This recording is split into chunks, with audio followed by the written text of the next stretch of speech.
Bonjour, bienvenue sur France 24. Nous recevons aujourd'hui le président de la République de Djibouti, Ismaël Omar Guelleh. Monsieur le Président, merci d'être venu sur le plateau de France 24. Vous êtes à Paris parce qu'un nouveau traité de coopération militaire a été paraphé hier par vous-même et Nicolas Sarkozy à l'Elysée. Qu'y a-t-il de nouveau dans cet accord ? C'est un renouvellement de pacte, n'est-ce pas, entre la France et Djibouti, qui cette fois-ci est élevé au rang de traité, parce que jusqu'à aujourd'hui, nous n'avions que des accords, et nous le portons à 10 ans à partir de cette année. Et ensuite, il y a un certain nombre d'autres engagements,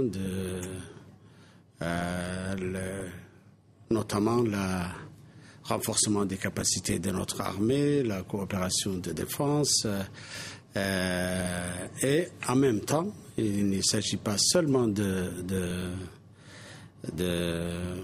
défense, mais il y a également la coopération bilatérale, et mon pays est placé parmi les pays prioritaires pour l'aide publique au développement de la France. Alors, on sait que la France paye un loyer, entre guillemets, à Djibouti, qui est de 30 millions d'euros par an. Est-ce que ça va toujours être le cas ? Est-ce que vous voulez plus ? Non, on maintient les 30 millions pour les 10 prochaines années.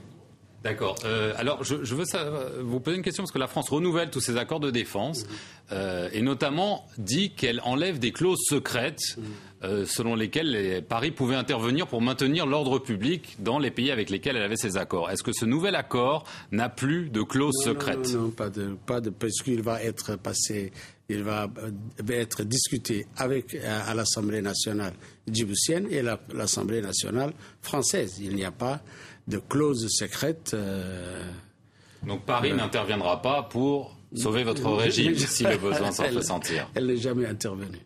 D'accord. Elle ne le fera pas non plus. D'accord.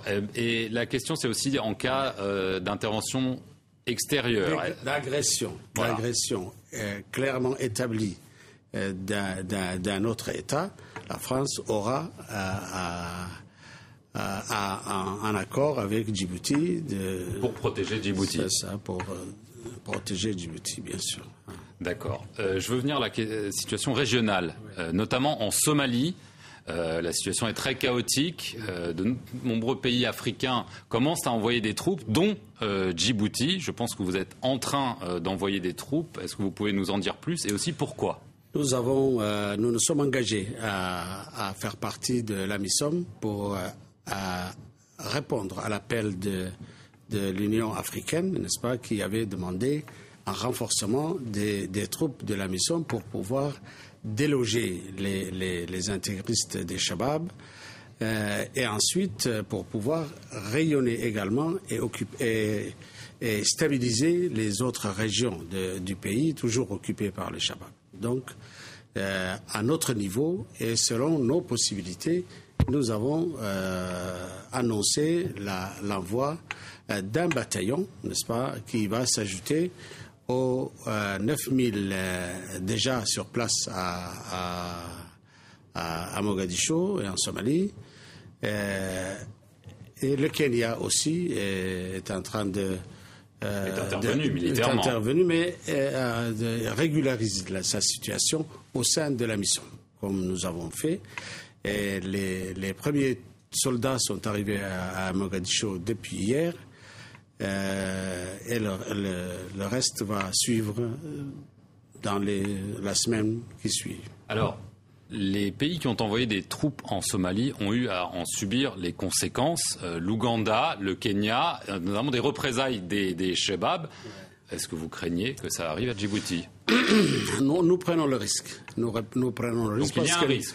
Bien sûr qu'il y a un risque. Nous prenons le risque et nous pensons que c'est notre devoir, n'est-ce pas, de secourir nos frères somaliens et de participer à la sécurisation d'un peuple, n'est-ce pas, qui devient de plus en plus, n'est-ce pas, abandonné et qui a besoin d'un État, n'est-ce pas, sécurisé, quoi. Mais est-ce que vous ne craignez pas un enlisement ?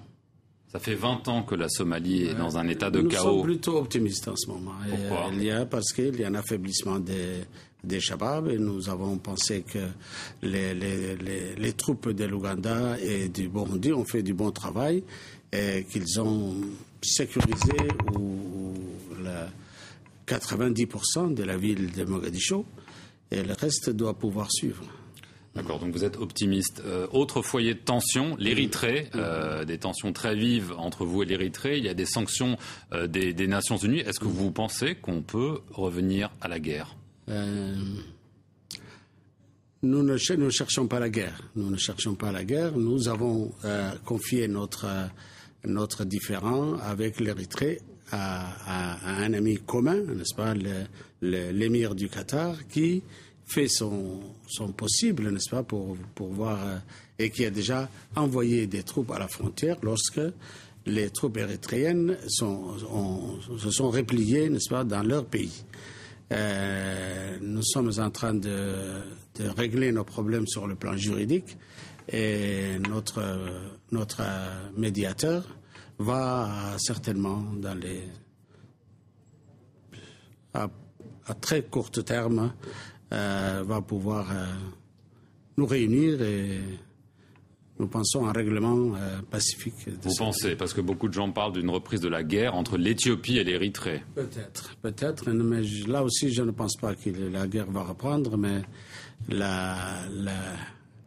nous souhaitons que la sagesse va prévaloir.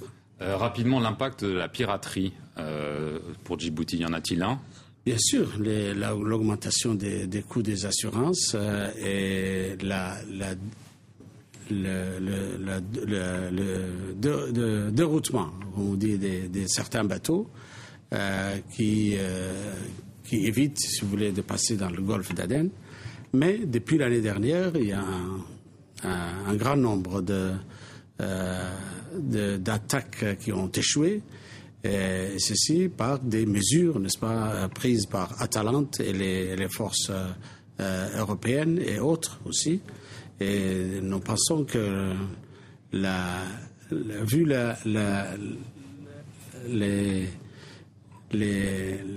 les attaques qui ont échoué, n'est-ce pas, nous fait penser que là aussi la piraterie est en train d'être maîtrisée. Absolument. Je veux en venir à la situation intérieure à Djibouti. Vous avez été réélu. Des organisations des droits de l'homme condamnent votre régime, affirmant qu'il réprime, qu'il arrête les opposants. Quelle est votre réponse ? Je dirais que c'est de la désinformation, tout ça. Nous n'avons pas de prisonniers politiques, nous n'avons exécuté personne jusqu'à présent. Il existe chez nous 8 partis politiques et il n'y a vraiment pas de quoi, n'est-ce pas, en rajouter pour faire diaboliser la République de Djibouti, qui est un pays démocratique et bien stable, n'est-ce pas. Et vous pensez qu'il y a eu des manifestations quand même en février dernier. Est-ce que vous entendez les appels à plus de démocratisation ? Mais vous avez la liberté de la presse, vous avez le multipartisme, vous avez la liberté de circulation. Les droits de l'homme sont respectés. Je ne sais pas pourquoi. Où sont les gens qui ont beaucoup plus de démocratie que nous? D'accord. Je vais en venir à un dernier sujet. L'affaire Borrell. Bernard Borrell était un juge détaché à Djibouti. Il est mort en 1995. Il n'était pas juge. Je voudrais vous rectifier cela d'abord. Et il n'était pas un juge, c'était un conseiller, conseiller technique du ministre djiboutien de l'époque. C'est une affaire, j'ai dit et je répète, c'est une affaire franco-française. Je ne vais pas aller au-delà. Vous ne voulez pas aller au-delà. Il y a eu des révélations disant qu'il aurait été assassiné, que l'armée française savait. Le ministre de la Défense a répondu aujourd'hui à ma place. Je ne reviendrai pas, mais je voudrais simplement dire que c'est toujours cette désinformation et cette campagne, n'est-ce pas, pour dénigrer la République. C'est contre vous, parce qu'une des thèses serait que vous pointez du doigt. Donc c'est vous contre mon pays plutôt. Mais ça ne changera pas. Ça ne changera pas le cours de l'histoire. Nous n'avons rien à voir dans cette affaire et nous sommes sereins. Vous êtes sur une dernière petite question sur les investissements français à Djibouti. Est-ce que vous pensez que la France est très très en retard? Absolument. Je pense que la France... Nous avons discuté avec les autorités françaises à Paris.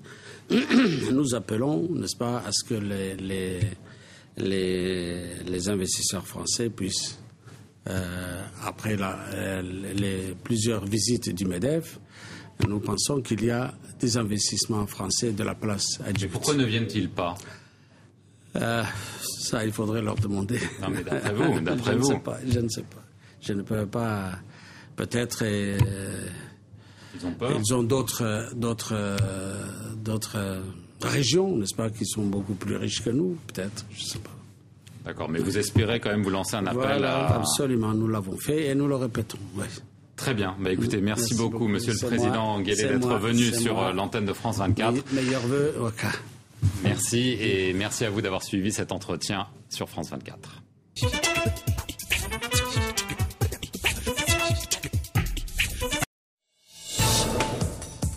Revivez les moments forts de cette année grâce à notre carte interactive. Révolutions arabes, mort de Ben Laden, catastrophe de Fukushima, affaire DSK, crise économique en Europe, procès de Laurent Gbagbo, inondation en Australie et en Thaïlande. La rétrospective mondiale 2011, un document France 24, RFI, MCD, à ne pas manquer sur france24.com.